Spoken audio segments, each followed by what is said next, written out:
जय श्री राम। शंखनाद में आपका स्वागत है। एक थे आजम खान, खुद को रामपुर का राजा समझते थे। उनकी कहानी तो आपने सुनी होगी, लेकिन अब आजम खान के एक जोड़ीदार आने वाले हैं, जिनका रौब, गुंडागर्दी, घमंड, मनमानी सब टूटने वाला है, चकनाचूर होने वाला है, क्योंकि सीएम योगी ने कानून का शिकंजा कस दिया है और उस शिकंजे में संभल के सांसद जियाउर रहमान बर्क का दम निकल रहा है। वो तड़प रहे हैं, लेकिन अब इस शिकंजे से बाहर निकलने वाले नहीं है। जो सोचते थे कि हम संभल के सुल्तान हैं, कानून हमारे सामने एक खेल है, अब वही कानून के आगे जो है एक छोटी सी चीज बनकर रह गए हैं। जो सोचते थे कानून उन पर हाथ नहीं डाल सकता, अब कानून हाथ पांव पकड़कर जेल ले जाने की तैयारी कर रहा है। और संभल के सांसद की अब वही हाल उनका होने वाला है जो कि आजम खान का हुआ था।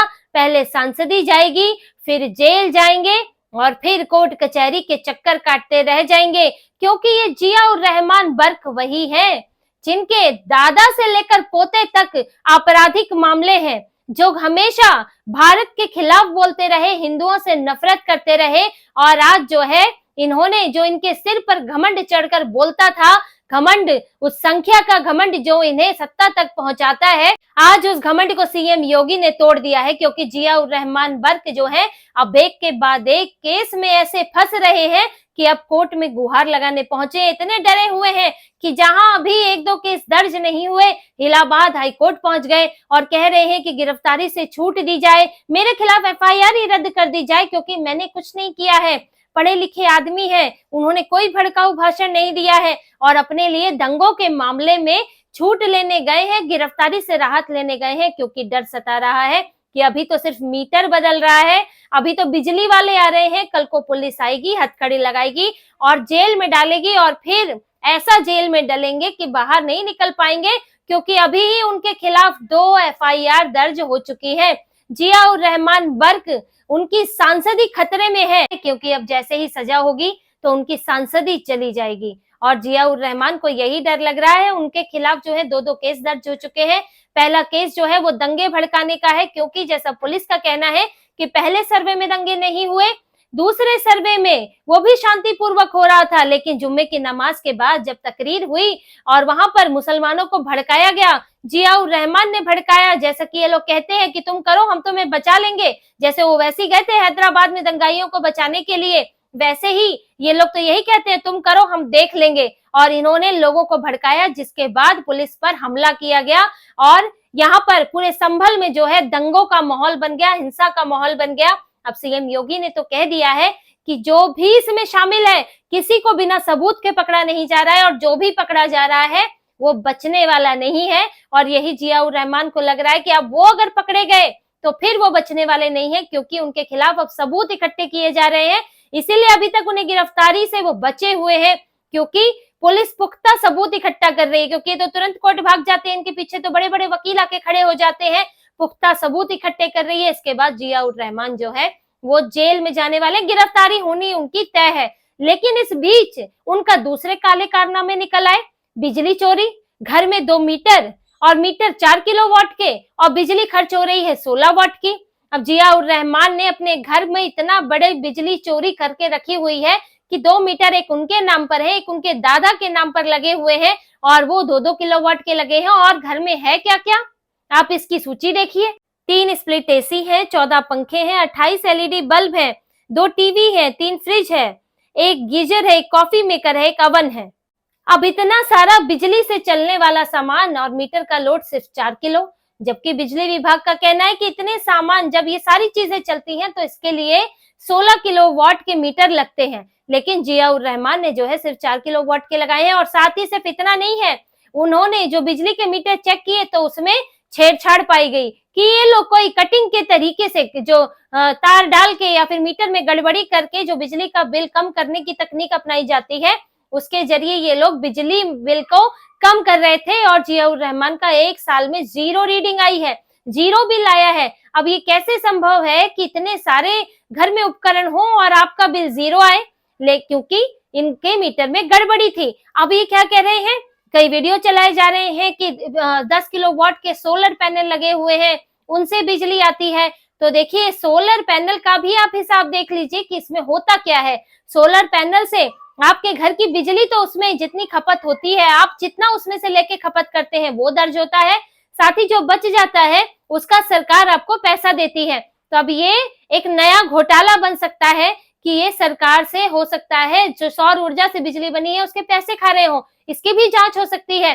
क्योंकि ये मीटर में, इनके जो अपने बिजली के मीटर है उनमें बिल आ नहीं रहा था, ये गलत तरीके से बिजली का इस्तेमाल कर रहे थे। तो जो सौर ऊर्जा वाला मीटर है उसमें भी हो सकता है बिजली की खपत ना आ रही हो, और ये ज्यादा बिजली बचा के सरकार को देते हो तो उससे भी पैसा खा रहे हो, यानी कि दुगना नुकसान सरकार का। एक तो आप बिजली भी नहीं दे रहे हो सरकार को, बिजली का बिल नहीं भर रहे हो, दूसरा जो सौर ऊर्जा से बनी बिजली है वो भी आप उसके बदले भी पैसा पा रहे हो। और या फिर अब उसका कितना वो काम करते हैं सोलर पैनल वगैरह, ये तो जांच में देखा जाएगा, लेकिन ये इनके लिए एक नए घोटाले का पिटारा बन सकता है। और देखिए जब किसी का पतन शुरू होता है तो ऐसे ही होता है जैसे कि जियाउर रहमान का हो रहा है, क्योंकि अभी उनके खिलाफ बिजली चोरी का एक तो आरोप दर्ज हो गया, एक इनके खिलाफ शिकायत दर्ज हो गई है, इनके पिता के खिलाफ भी बिजली चोरी की शिकायत है, साथ ही सरकारी अधिकारियों को धमकी देने की शिकायत है। क्योंकि देखिए रस्सी जल जाती है, बल तो नहीं जाता, इन्हें कैसे यकीन होगा जो ये समझते हैं अभी भी,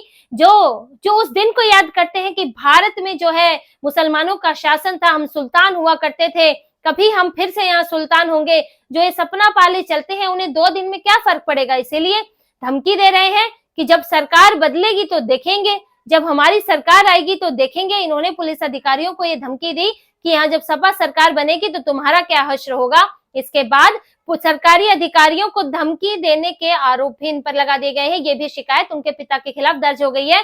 अब शिकायत पर शिकायत दर्ज हो रही है। अब जियाउर रहमान बर्क देख लें कि वो मुंह खोलेंगे, उनके खिलाफ नया मामला बन जाएगा, और अगर किसी में 2 साल की भी सजा हो गई तो गई इनकी सांसदी। फिर ये कोर्ट के चक्कर काटते रह जाएं, सजा को जो है चुनौती देते रह जाएं, क्योंकि मामले तो गंभीर है, इनकी सांसदी चली जाएगी, जेल में पड़े रहेंगे आजम खान की तरह। और फिर जो यहाँ इन्होंने अपना साम्राज्य बनाया हुआ है कि हम यहाँ के जो है सर्वे सर्वा है, संभल में हमारे अलावा कोई घुस नहीं सकता, तो फिर इनके ये पूरा किला टूटने वाला है। और शुरुआत ऐसी ही होती है, कोई भी छोटे मामलों से ही फंसता है। आजम खान का देख लीजिए, आजम खान के खिलाफ 1-2 मामले से शुरुआत हुई थी, आज उनके ऊपर 100 से ज्यादा मामले हैं। और आजम खान को किसी में 7 साल की सजा, किसी में 10 साल की सजा, और कई मामले तो अभी चल ही रहे हैं, उनमें सजा अभी मिलेगी। उनके बड़े बेटे के खिलाफ 2 दर्जन मामले हैं, 24 मामले उनके खिलाफ हैं। उनके छोटे बेटे के खिलाफ 40 मामले हैं, उनकी पत्नी के खिलाफ 30 मामले हैं। अब ये सब मामलों पर जांच चल रही है, कोर्ट में केस है, किसी में सजा हो चुकी है, कहीं ट्रायल चल रहा है, किसी में पुलिस न्यायिक हिरासत मांग लेती है, किसी मामले में जेल में ही बंद है। तो ये सब चलता रहता है, और इसी तरह से शुरुआत किसी के पतन की होती है, किसी नेता के। आजम खान ने भी नहीं सोचा था, नवाब कहलाते थे वहां के, कि आजम खान का सिक्का चलता है। रामपुर तो जैसे उनकी निजी बपौती हो गई थी और इनकी गाय भैंसे खो जाती थी तो पुलिस वालों को काम पर लगा दिया जाता था, वो भी दिन थे। लेकिन अब इनके ऊपर बकरी और भैंस चुराने के ही आरोप लगे हैं, आपराधिक साजिश रचने यानी और हत्या की कोशिश करने, धमकी देने, डकैती करने, जमीन के ऊपर कब्जा करने, सब के कई मामले, 100 से ज्यादा मामले इनके ऊपर चल रहे हैं। कि जो इन्होंने कुकर्म किया, पहले 1-1, 2-2 मामले के बाद परत दर परत खुलती गई।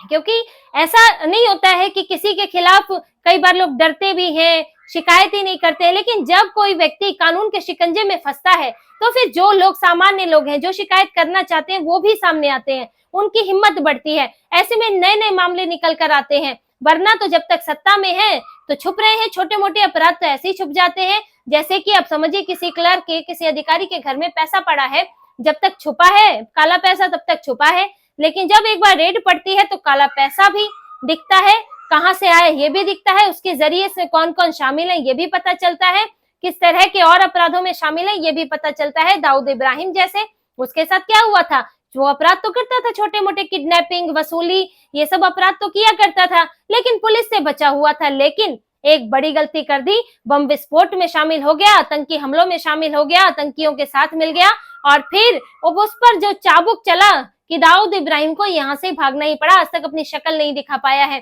तो ये हालात होते हैं जब कोई आपके छोटे मोटे अपराध चल रहे हैं, पुलिस कुछ को देखती है, कुछ आपके रसूख के कारण जो है पुलिस कुछ कर भी नहीं पाती। लेकिन जब आप कोई एक बड़ा काम कर देते हैं, बड़ा अपराध कर देते हैं, तो फिर आपको कुल मिला के सजा मिलती है, और वही जियाउर रहमान बर्क को मिलने वाली है, क्योंकि इन्होंने हद पार कर दी। जब शांति से सर्वे हो रहा था तो ये इन्होंने मुसलमानों को भड़काया, वहां पर पुलिस को भगाने की कोशिश की। इनका रवैया देखिए, ये लोग भारत को, हिंदुस्तान को अपनी बपौती ही समझते हैं, अपने बाप का हिंदुस्तान ही समझते हैं, और इसीलिए ये इस तरह का कानून से ऊपर खुद को समझते हैं कि ये हमारा दायरा, अब हिंदुस्तान तो पूरा नहीं है, तो जिस इलाके पे कब्जा कर लिया है, जहां मुस्लिम आबादी ज्यादा बसा दी है, अब वो हमारा हो गया और अब हमारा राज चलेगा, वहां तो पुलिस भी नहीं घुस सकती। ये हालत ये लोग कर देते हैं। और इनके दादाजी, इनके तो पुरखों का भी यही हाल है। दादाजी इनके शफीकुर रहमान, उनके बयान देखिए कि मुसलमानों को वंदे मातरम नहीं बोलना चाहिए, हिंदू विरोधी, पूरी तरह से सनातन विरोधी, भारत की संस्कृति विरोधी बयान कि इस्लाम में ये ठीक नहीं है, मुसलमानों को इसका विरोध करना चाहिए। और यही आदमी अफगानिस्तान में जब तालिबान का कब्जा हो जाता है तो उस पर खुशी जताते हैं और उसे क्या बोलते हैं कि ये स्वतंत्रता सेनानी है। तालिबानी आतंकियों को स्वतंत्रता सेनानी बोलते हैं। कल को ऐसे ही आतंकी भारत पर हमला करेंगे तो तुम उसे स्वतंत्रता सेनानी ही बोलोगे, यही बोलोगे कि वो तो मुसलमानों को आजादी दिलाने के लिए कर रहे हैं। ये इनके भारत विरोधी विचार हैं इन लोगों के, इस घर के। और देखिए तीसरी पीढ़ी, उसमें भी कोई सुधार नहीं हुआ है। जियाउर रहमान बर्क का यही हाल है। अलीगढ़ मुस्लिम विश्वविद्यालय से पढ़े थे, वहां पर ये नेतागिरी में रहे, उसके बाद यहाँ अपने दादाजी की विरासत मिल गई और इन्होंने मांग की थी कि बीएचयू में इस्लाम की पढ़ाई कराई जानी चाहिए, बनारस हिंदू यूनिवर्सिटी में इस्लाम की पढ़ाई होनी चाहिए, जो अरब से आई हुई संस्कृति है उसको यहाँ के लोगों को पढ़ना चाहिए। ये इनकी हिम्मत हो जाती है क्योंकि इन्हें नेताओं से शय मिलती है। अखिलेश यादव ने वैसे भी आजकल मुसलमानों के वोट के लिए ये इस तरह के नेताओं को सिर पर चढ़ाया हुआ है, क्योंकि ये लोग भर भर कर मुसलमानों का वोट लाते हैं। और लेकिन अब जब इन्होंने ताबूत में आखिरी कील ठोक दी, क्योंकि सीएम योगी ने कहा था कि आप कानून का सहारा ले सकते हैं, आपको सर्वे पसंद नहीं है तो आप सर्वे के खिलाफ जो है कोर्ट जाइए, आप वहां पर आगे कोर्ट की शरण लीजिए, कानून की शरण लीजिए, लेकिन आप कानून हाथ में नहीं ले सकते। इसीलिए सीएम योगी ने दंगे के बाद ताबड़तोड़ ऐसी कार्रवाई शुरू की है जो अभी तक नहीं रुकी है। जो वहां पर सबके बिजली कनेक्शन देखे जा रहे हैं, मस्जिद में चोरी की बिजली चल रही थी, इनके भी बिजली के कनेक्शन हटाए जा रहे हैं। और सुनने में तो ये भी आता है जियाउर रहमान बर्क रियल एस्टेट से भी जुड़ा हुआ है, तो रियल एस्टेट में अगर ये फंसते हैं तो फिर उसमें मामला तो कहां कहां तक आगे पहुंच सकता है, मनी लॉन्ड्रिंग, काला पैसा कहां कहां तक जा सकता है, इसकी कोई सीमा नहीं है। और इसीलिए ये भी अब तैयार हो जाए जियाउर रहमान बर्क कि उन्होंने कर ली बहुत गुंडागर्दी, अब उन्हें पुलिस की गुंडागर्दी देखनी होगी, जो कि सबूतों से होती है, जो कि कोर्ट में सच साबित करने से होती है, और इनके खिलाफ वो अब खुलकर होने वाली है। क्योंकि किसी ये लोग सीधे साधे लोग तो है नहीं जिनके खिलाफ ढूंढने पर भी कोई कुछ ना मिले। इनके तो इनके कारनामे हैं कि आप जो है एक जगह खोदोगे तो फिर आपको कई जगहों से दिखाई देने लगेंगे, छेद दिखाई देने लगेंगे जिनमें इनके काले कारनामे भरे हुए हैं।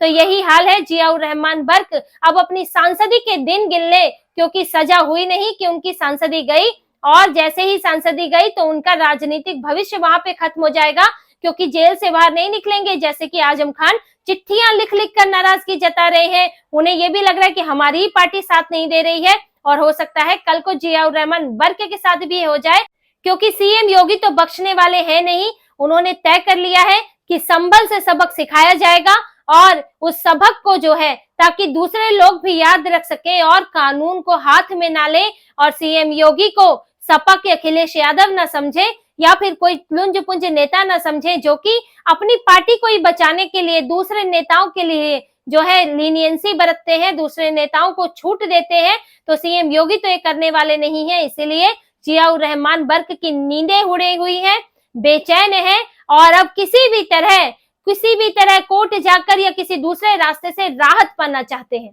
तो इसी तरह की और खबरें और विश्लेषण आपके लिए लाते रहेंगे। हमसे जुड़े रहिए, सब्सक्राइब कीजिए, कमेंट कीजिए। बहुत बहुत धन्यवाद। जय श्री राम।